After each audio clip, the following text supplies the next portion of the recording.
What's up, everybody? Let me get my mic down. How's everyone doing on this great Friday? Welcome to another episode of Free Real Estate Advice Friday. This is episode number 53. I'm actually going to hook in my internet here so I have a nice stable connection. But yeah, how's everyone doing? It's a little mild out, but it's definitely a bit rainy. But I wanted to take some time. I'm a little late today because I just had a lot of stuff going on, but wanted to talk a little bit about the value of a real estate agent, because I think this is a topic that's definitely bears discussing quite often. And this is meant to come from a place of abundance. I'm not doing this to be confrontational in this discussion, because I really genuinely think it's something that a lot of people may not realize or may not just put a lot of thought into. I know in certain circles, real estate agents deal with a little bit of a backlash of a very narrow-minded view that, real estate agents make big fees, but what are they really doing for those fees? And that's what we're going to talk about. If you talk to any sort of real estate professional, they will be the first to laugh at you if you tell them that real estate is an easy job. So we're going to talk a little bit about that today. And I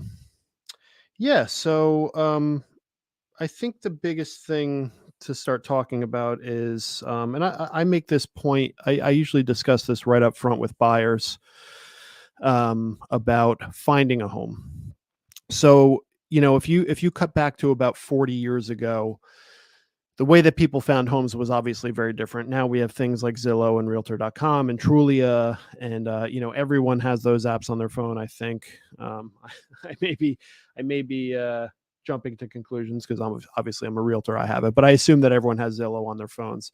And Zillow is a great app. I have no problem with the app of Zillow. In fact, a lot of times I actually tell my clients, if you're comfortable using Zillows and that's where you save homes and everything, that's fine. Just go ahead and text me the links of any homes that you're interested in. That's totally fine if that's what you're comfortable using. I think what you'll hear from most realtors as to the problem with Zillow is I think it makes it a little bit ambiguous as to the option in Zillow, which has changed over the years because there have been some class action lawsuits and stuff like that on how the information is presented, and it's changed a lot over the years. But one of the things that you'll see on Zillow is if you find a home that you're interested in, there's an option on there to go in and click and say that you'd like to schedule a tour of that home. Now, what that is agents that pay to advertise with Zillow that pay to be placed and get that lead for when you click on that and say, I'd like to get a tour of the property. And the way that the agent is selected is basically based on, almost like a bidding process in the background, how much they pay per month to be in that spot. So those of us who have at some point paid to be there, I don't anymore, but I definitely used to. It's kind of like a Rolodex that goes through, and whatever agent whose turn it is based on how much they pay per month is the agent that's going to get that lead. That is you, the buyer. So, it's essentially like, you're going to get that agent, whoever that agent is, at random, relatively random. Again, it's based on marketing budgets. That agent is going to go give you a tour of that house. That agent is not doing that as a courtesy. They're not being paid for that. They're actually paying for the opportunity to give you that tour. In turn, they're expecting to earn your business. So if you're a buyer who's working with me and you go on Zillow and you choose to take a tour instead of calling me, some random agent, some other me is going to go take you for a tour, but they're expecting to earn your business. And at the same time, I'm back in my office unknowing that this is happening. And I would say to you, well, why didn't you call me? I would definitely take you for a tour on that property. I'll take you for a tour on any property.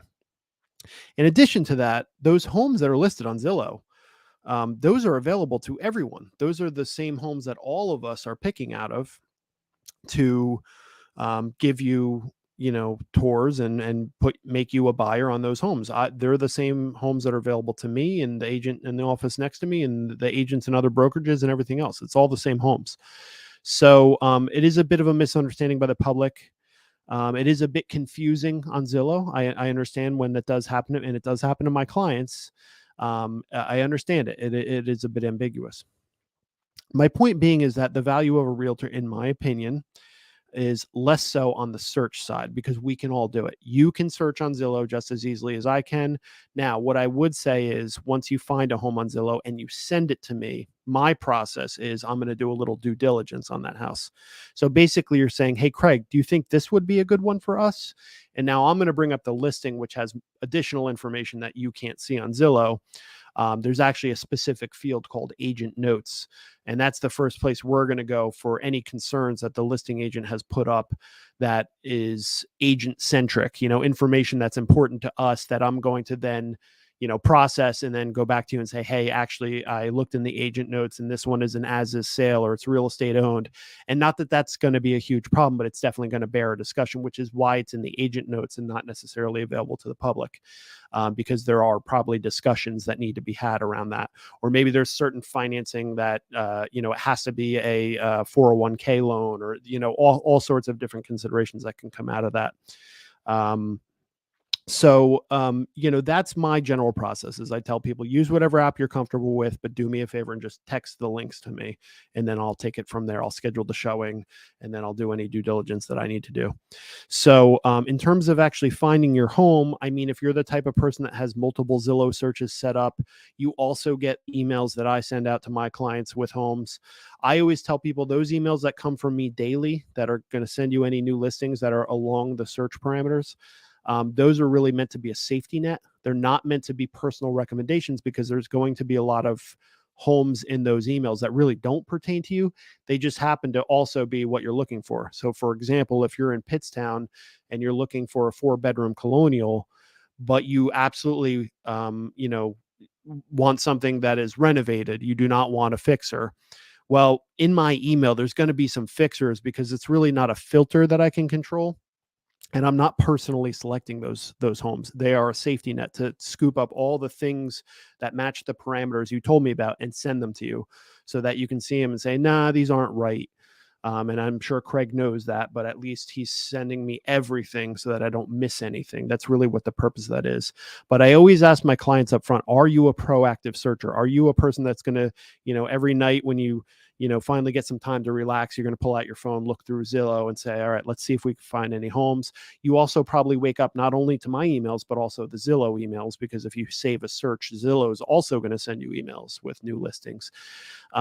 So that is not necessarily where I present value to you because everyone can do that, right? So that's something that we can all do. Now, if you're the type of client that comes to me and says, Craig, we're actually really not too good with that. I don't even know what Zillow is.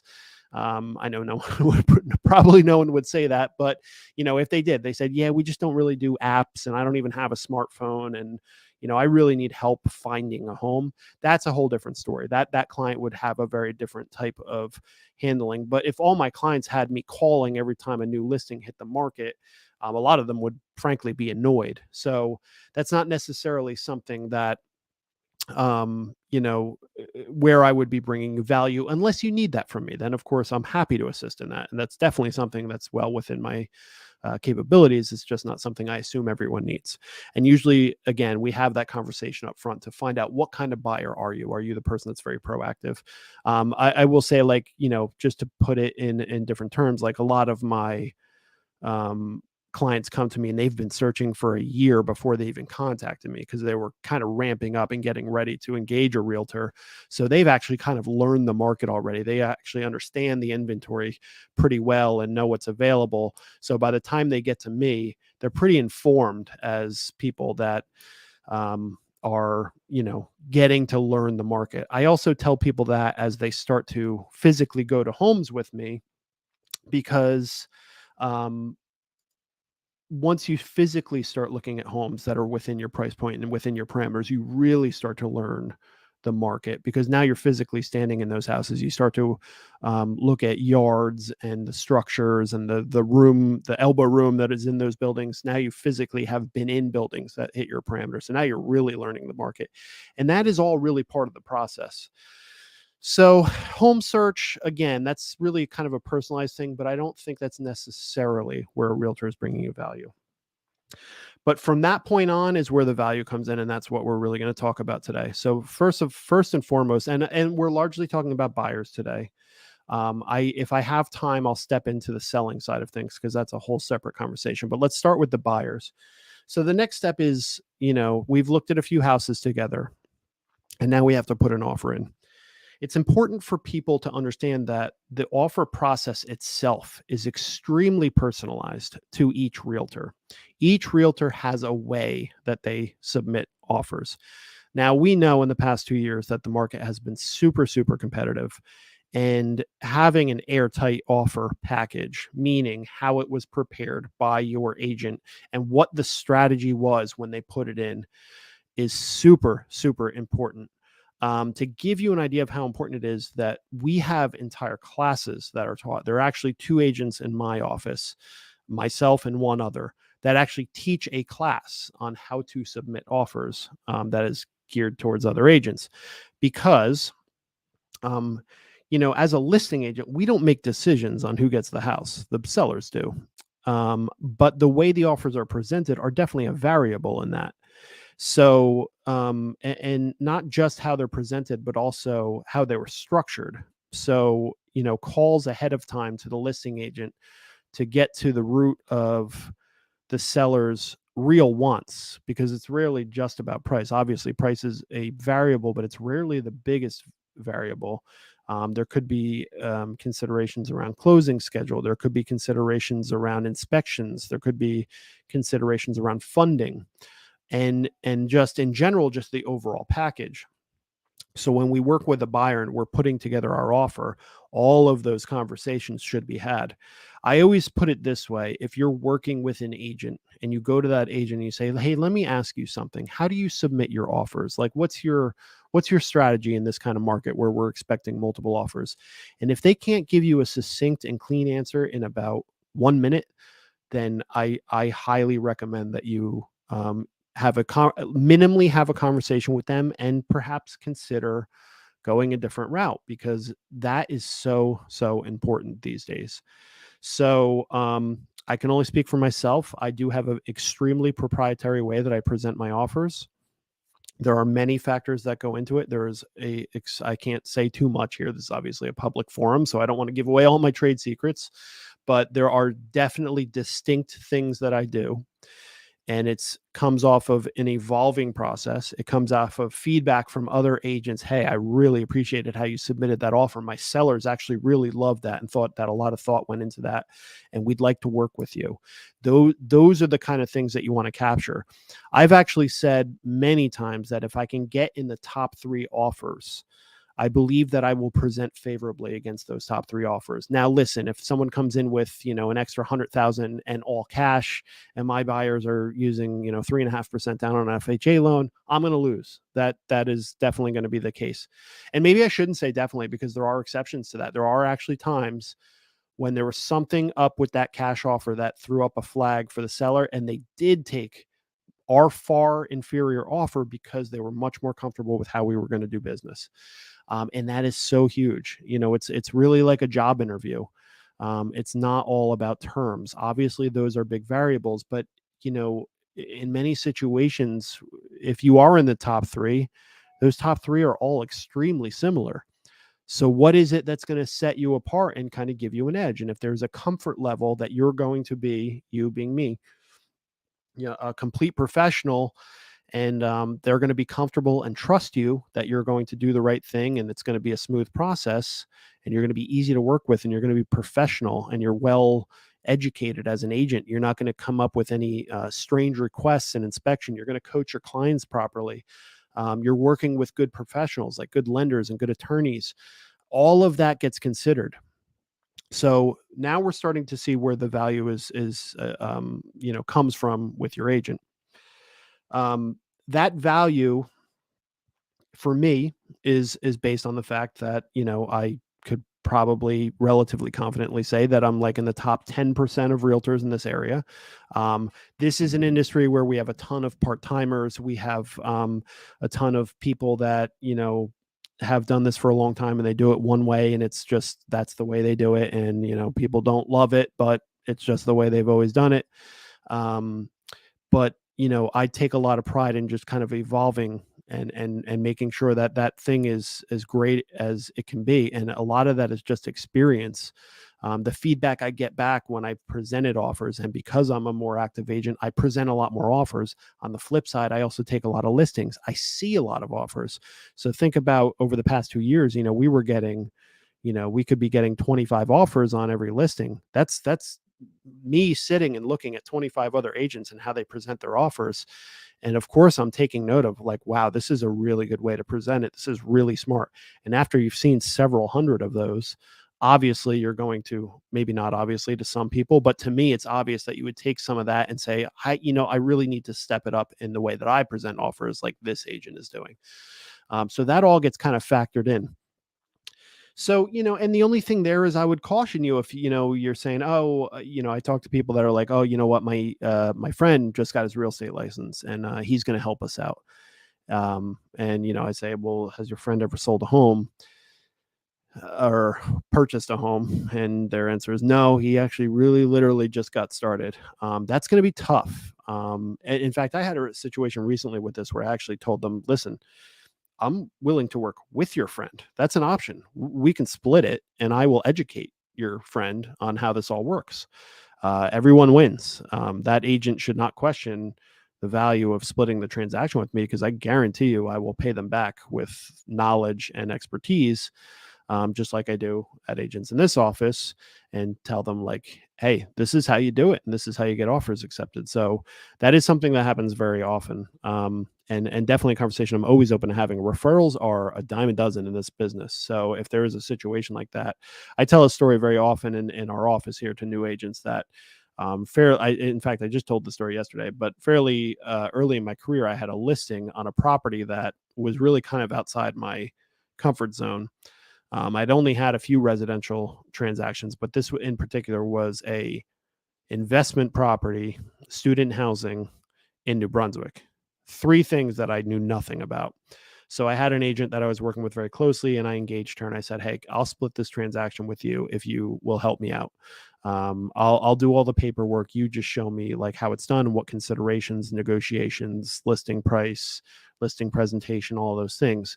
And I've said that was probably about 3 years ago. I've said to this day, first of all, that colleague of mine is still a very close colleague to mine, still a mentor, still someone I highly respect.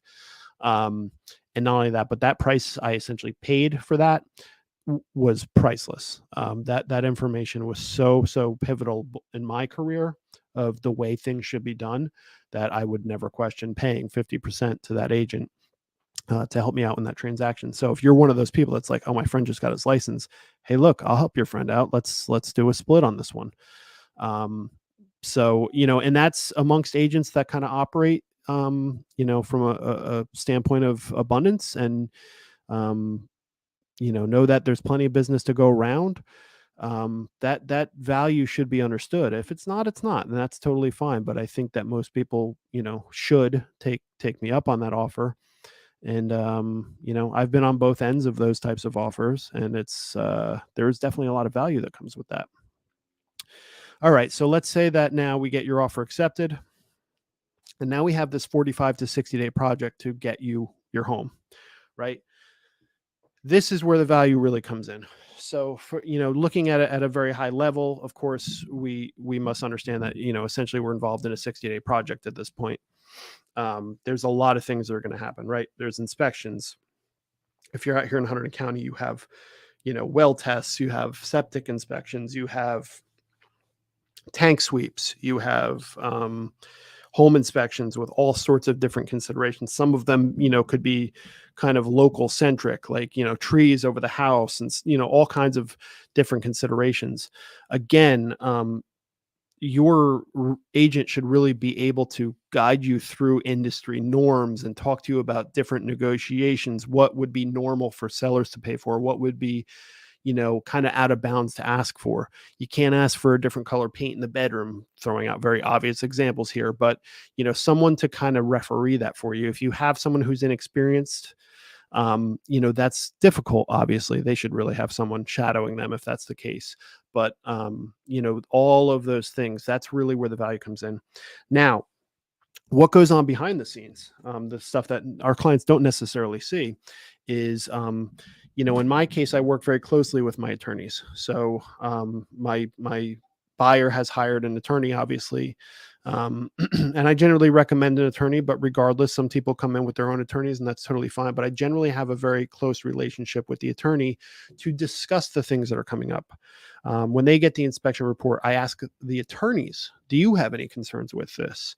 Do you I know that our mutual client is concerned with this particular aspect. Let me ask you about that," so that the whole team is working together.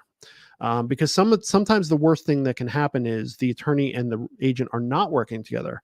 That attorney review letter, or I'm sorry, the inspection letter goes out to the sellers. I see it come through my email. I read it and I'm like, are these people crazy asking for all this stuff? Like this deal is going to be dead in a second.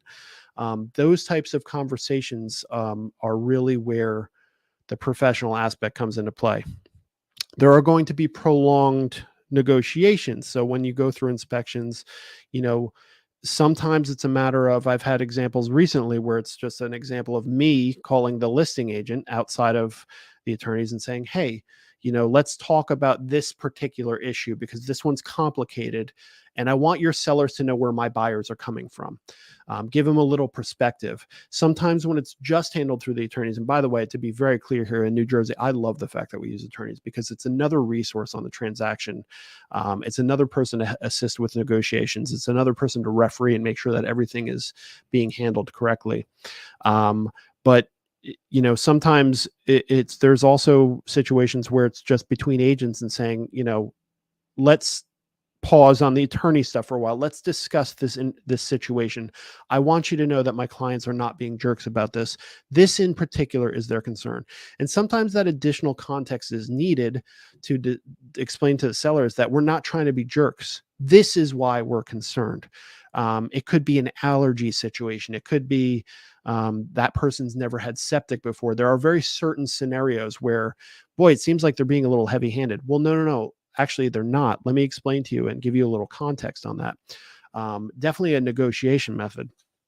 One of the other negotiation methods that is very common, particularly when kind of dealing with less experienced agents, is if you get an experienced agent like myself, sometimes we'll call over to an inexperienced listing agent and say, "Hey, here's where my buyers are coming from on this. And by the way, if I were you, here is what I would say to my sellers." Because actually, again, it's meant to come from a very clean place. I'm not trying to plow over the other agent. I'm actually trying to help them and say, if I were you and I were in your shoes, and most likely in that situation, I've been in their shoes many times, and I know that they have an uncomfortable conversation coming their way. So what I will do is I will help them and coach them and say, "Hey, here's how I would describe this to your clients."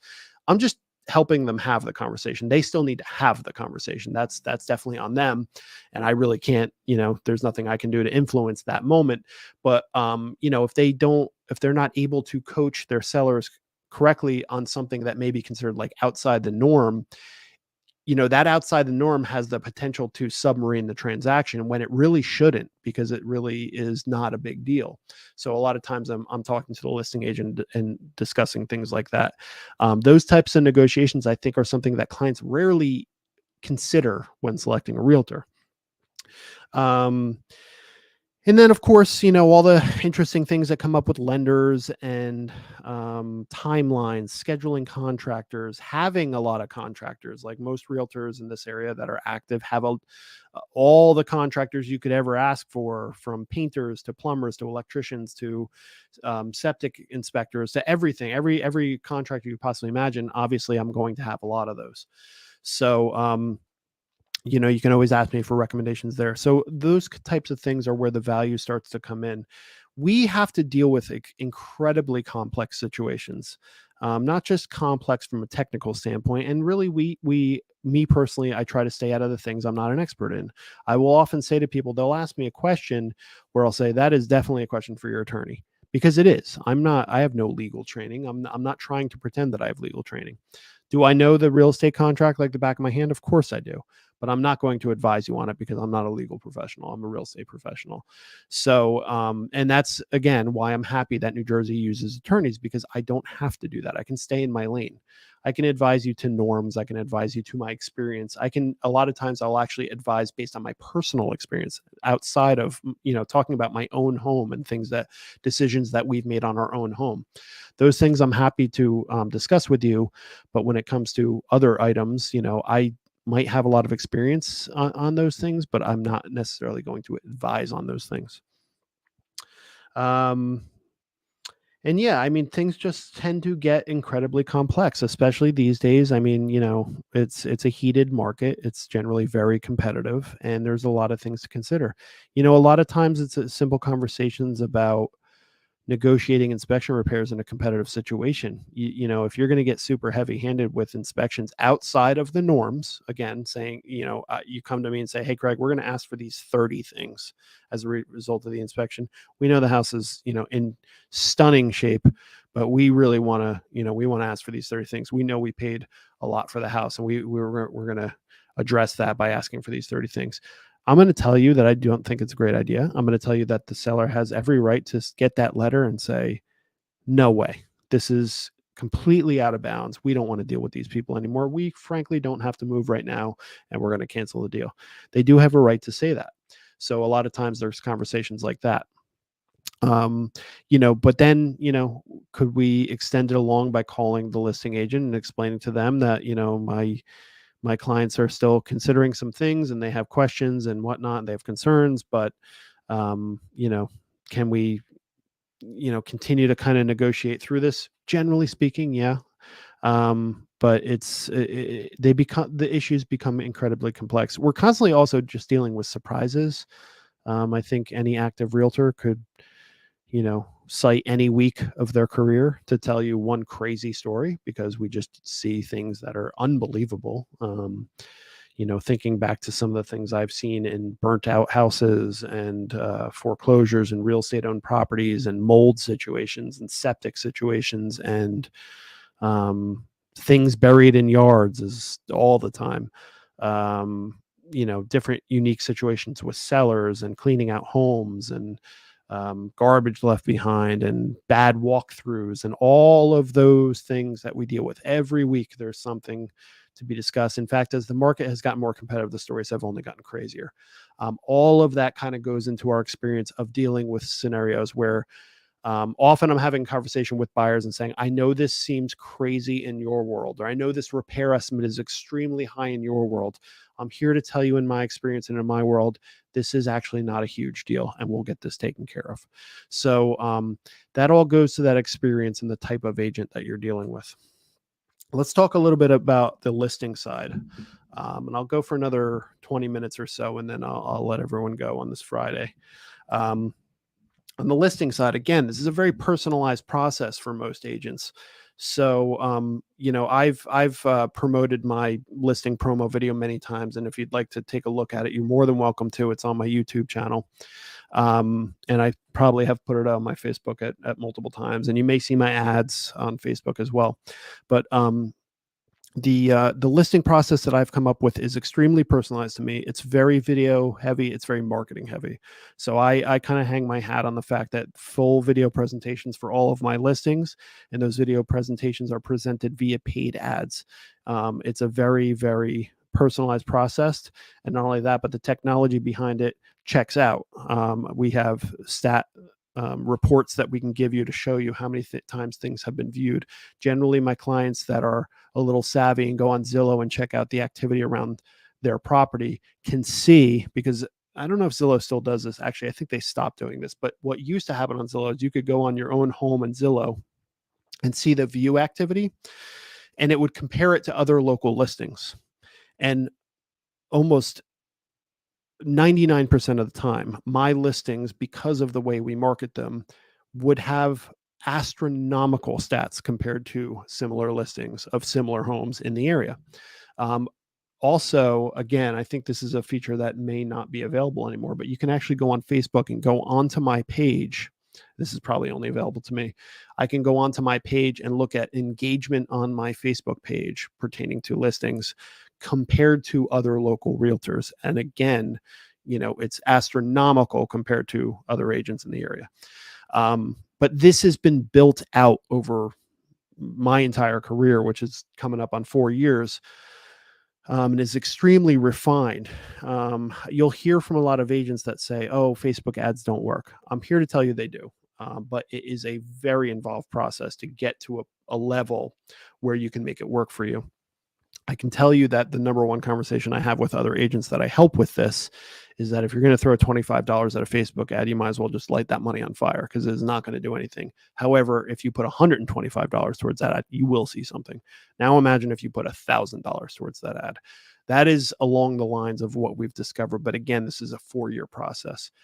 Why do listing agents generally take, 4.5% or 4% or whatever agents are taking these days, outside of, I only know what I take. We're not allowed to discuss commissions. So, that's the value that they're going to bring. You may pay an extra, half a point or point in commission to me. I never pretend to be the cheapest realtor in town, but I guarantee you that your experiences and results will be top of industry. I can quantify that no one is promoting properties like I do. I can quantify that the experience that you get is going to be extremely hands-on. You will always be able to get me on the phone and text me at any hour. You will get weekly status updates. You will have stats associated with your listings. I truly believe that my listing package is best in industry. Now, could every agent say that? Sure. And they should, because if you're a successful agent, it's just like professional athletes, right? Like every professional athlete, if you ask them, like, who's the best point guard in the NBA? And if you're asking a point guard, that point guard's going to say me, of course, because that's the mentality it takes to be a top point guard in the NBA. It's kind of the same thing with a listing agent. Every good listing agent is going to tell you that they're the best. But the question, the situation is, you can ask them why. You can say, well, tell me about that. What makes you the best? And if they can't answer that question, then you have to consider other routes. So same thing on the buying side, same thing on the listing side. So I'm here to tell you, I can have those conversations with you. If you end up deciding I'm not the best one for you, that's fine. But I can make you 2 promises. Is number one, that I'm not the cheapest. That is for sure, because I'm not going to be an agent that does not answer your phone calls, does not tell you why your listing is not performing, or maybe even not be able to tell you if your listing is performing, which is a good portion of agents. I know that certain brokerages actually ask the clients to handle all the showings. They have to answer, they have to take care of all the showings and schedule them and everything else. Like, I would never ask my clients to do that. And actually, that's part of my listing presentation, is how we handle all those things. So that's where the value of your agent is. So I'm not gonna charge you. First of all, I think my listing percentages are competitive. I know that much. But I'm never going to tell you that I'm the cheapest. I'm also not the most expensive. I believe that I'm giving you the best value in the industry. I'm giving you a quantifiable, easily described package that you will be able to see and feel. And then at the end of the process, I'm confident that you'll come back to me and say, Craig, that was a very good experience. I appreciate everything you did for us. That is my goal. I also want you to call me the next time, or I want you to call me when your friend has to sell. I'm not in it for one transaction. So it's, again, a mentality of making a lifelong commitment to us having a business relationship. And that's important to me because it keeps me in business and it feeds my family. And it allows me to continue this job that I truly love. So, those are the types of things that you should consider in the value of a real estate agent. The number one talking point that we've dealt with for quite a long time is, well, I know my home is going to sell in this market, so, I don't really need all these bells and whistles. Those days are over. I am here to tell you that those days are over. When we were getting 20 to 25 offers per listing, sure. Okay. Yeah. Your house is going to sell. Am I going to get you more money? Probably, but I can't really quantify that. We're not going to be able to, A/B test it to see who got the most money for the listing, because you only get one shot at it. My argument would be, why don't you take the shot that's going to put the most eyes on that house in the short amount of time it's going to be on the market? And that always was my pitch. And I believe that that was an informed pitch. Obviously, I believe it, or I wouldn't say it. But what we're stepping into now with this market on both sides, the buying and the listing side, is more of a skills-based market. meaning that the importance of having an agent that has the skill to support the current market is more important now than it was 2 years ago, when you probably could sell your house relatively easily. It's just not like that anymore. We're not getting 20 offers per home, at least here in Hunterdon. We're not getting 20 offers per home. We're getting two or three if we're lucky, and some are sitting, and we're actually seeing price reductions now, which we haven't seen for many years. So the return of the skilled agent is important. We're also seeing in the industry that we're losing a lot of agents because it's just not as there's less transactions to go around these days. So if you're not a high producing agent with a lot of skill that's able to hang on to clients and get business going, then you're going to struggle a little bit. We also have a ton of part-time agents. So what ends up happening, obviously, is that there's obviously licensing fees and desk fees and everything else that we have to pay as agents to do business. And if you've been inactive for 6 months, we always say that it probably takes about one transaction a year to pay to be a realtor, just the base fees. I'm not talking about marketing and business expenses. I'm just talking about like licensing and desk fees. You need about one transaction a year. So, if you're an agent that's no longer doing one a year, it doesn't really make sense to hold your license. So we lose a lot of agents. And that's definitely happening as the market's kind of settling down. So that's essentially it. I think it's just an important conversation, because I do think that I always say that, you don't get into real estate because you think people, it's not like being a teacher or a fireman or anything like that, where it's clearly a respected profession. I think it's largely a misunderstood profession. I know that based on conversations I've had with everyone and anyone that would have a conversation with me about what they think about real estate agents. But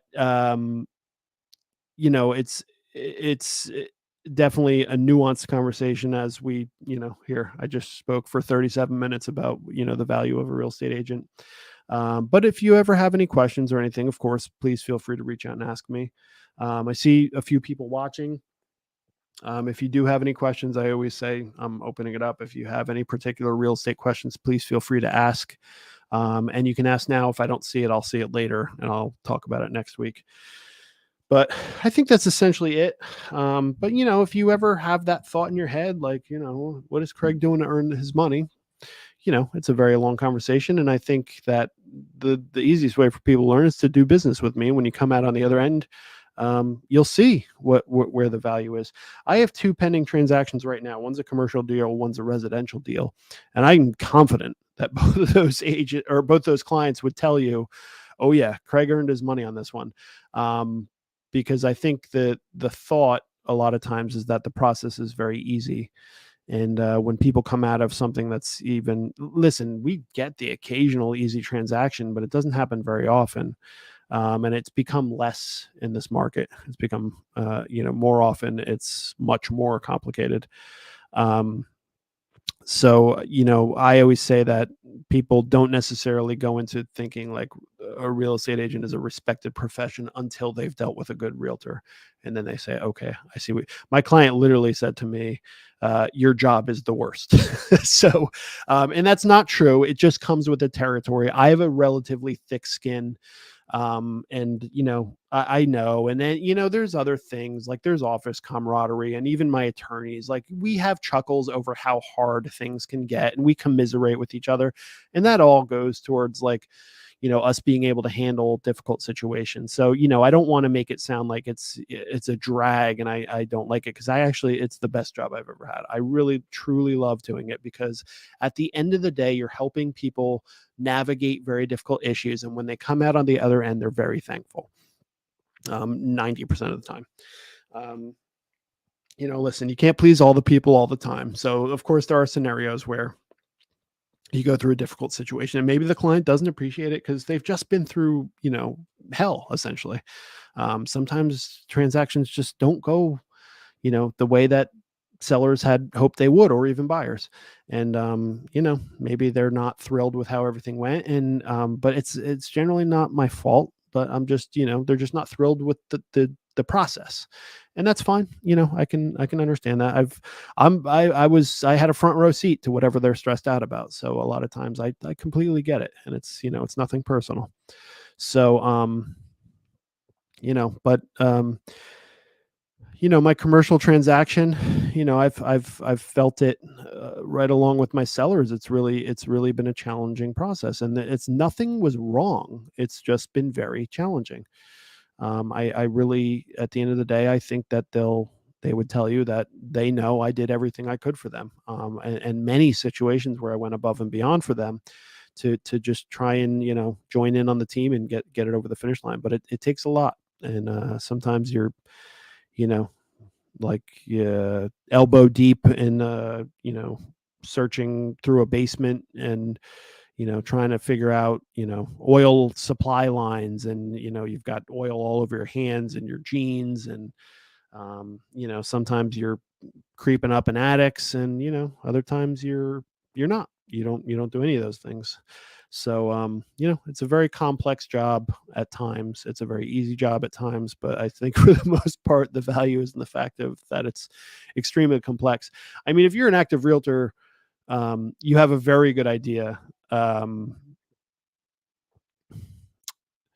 you have a very good idea of the the the amount of education that we have to go through. So I've actually said in this conversation, but you'll hear me say a lot of times that I won't comment on things I'm not educated on, like legal matters. I'm not a lawyer, obviously. I don't have any sort of legal training whatsoever. So again, I can speak from experience. I can speak from things that I've been informed on, but I haven't been trained or educated on them.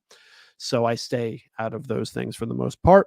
But the things I have been educated and trained on are massive. Like there are massive, massive amounts of things, such as dealing with investment properties, dealing with commercial transactions, dealing with septic systems, dealing with real estate owned, like bank owned properties, foreclosure, short sales.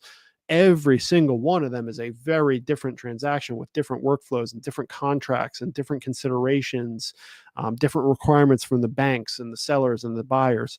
That's all part of our education, not to mention ethics, fair housing, brokerage practices, marketing considerations, that make sure your marketing is compliant with all the fair housing and discrimination and everything else. There's a ton of education that goes into being a realtor. So, that's what you're essentially paying for. Those are the values you're paying for. So that's about it. I hope that was helpful. I think it's a really good topic because I think it gives people a lot of insight as to what actually goes on during a transaction. Can be a very complicated process, and everyone is different, which is kind of what makes the job interesting. Is that no two transactions are alike. They're all going to have challenges. There's no such thing as a perfect home inspection, so that's automatically going to bring up things unless people have waived them, which is again something that's kind of going away. Thankfully, by the way, I'll take the pain on dealing with inspection negotiations over people waiving inspections, because I just don't think that's good for anybody, even sellers. And I've been saying that since day one. And I'm glad, because I don't want to ever be on record of saying I think it's a good idea, because that is not good advice. If you're buying a $600,000 house, you should be allowed to inspect it. And I know that we were in a situation where people were choosing to waive that right. Hopefully they had deep pockets, but not doing due diligence on a $600,000 purchase, that I don't think is good for anybody. It also just opens up, if something does happen, do you really want to be the seller that didn't grant inspections? Because now the person's going to say, hey, we found this issue 2 months after we moved in, and you should have told us about that. The seller's going to say, I don't know what you're talking about. And they're going to argue that, did you though? And God forbid you did actually know, because that would be a very bad idea. We have stories where there was an issue, like just using generic examples here. I'm not talking about a particular story, but I'm giving you a generic version of the actual stories. Let's say you have a septic inspection. The people waive the inspection. They choose not to inspect the septic. But in your seller's disclosure, you don't mention that you've had issues in the past. Okay. So the seller decides to not disclose the septic issue. The buyer comes in, waives all inspections. The seller thinks, oh, great. So they're not going to see that septic issue that we know about, but we're not disclosing. Well, 2 months later, the situation, septic backing up into the house, whatever the situation is, they call the local septic contractor, and that guy says, oh, yeah, I was here like 3 months ago, same issue. But you guys weren't here. There was someone else living in this house. Well, guess what? Your sellers are in big trouble right now because they didn't disclose it. And there's a contractor literally saying, yeah, here's the invoice right here. I was here 3 months ago. That's a problem.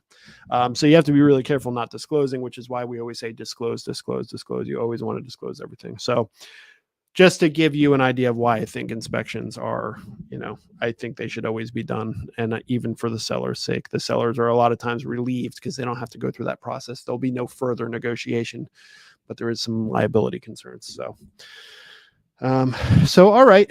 Well, I appreciate everyone that tuned in. I'm going to wrap it up and head home soon. But if you have any questions for future broadcasts, please feel free to comment or text me or call me or whatever the case may be. I'm on every social platform you can think of, and happy to provide any information that you might be looking for. But as always, hope everyone's doing well and staying healthy, and I guess you're staying warm because it's pretty mild out. But hope everyone's doing well in 2023, and see you all next week. Have a great weekend. Bye-bye.